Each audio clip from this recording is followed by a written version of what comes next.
गेले 3 वर्ष आपण या देवस्थानचे ट्रस्टी अध्यक्ष म्हणून आहात आणि 3 वर्षात या यात्रेमधलं आपल्याला स्वरूप कसं वाटतंय आणि काय सांगाल? नमस्कार.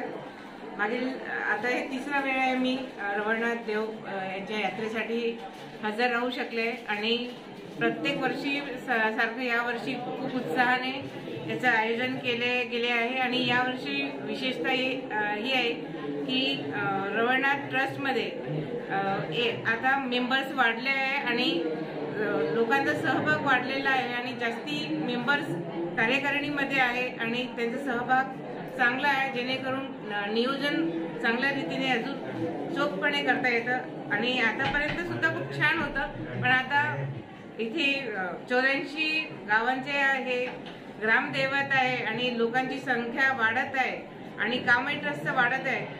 तर आमचे जे नवीन नियुक्त सदस्य आहे ते चांगलं काम करत आहे आणि यापुढेही आपले माजी सेक्रेटरी आहे देसाई सर यांच्या मार्गदर्शनाखाली चांगलं काम करतील अशी मी आशा व्यक्त करते. तसंच यात्री निवासाचं काम सुद्धा लवकरात लवकर हाती घेण्यात यावं अशी माझी विनंती राहील. आणि असंच आणि या रवळनाथ देवाच्या कार्यक्रमासाठी आम्हाला निमंत्रण दिलं, आपण बोलवलं, याच्यात मी आणि माझे कुटुंबीय यांच्याकडनं खूप खूप धन्यवाद.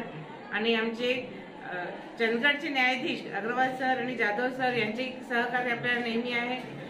भोसले सर वगैरे इथे कायमचे मेंबर्स आहेत.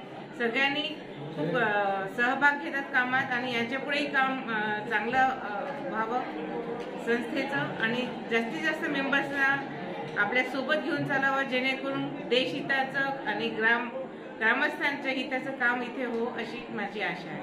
धन्यवाद.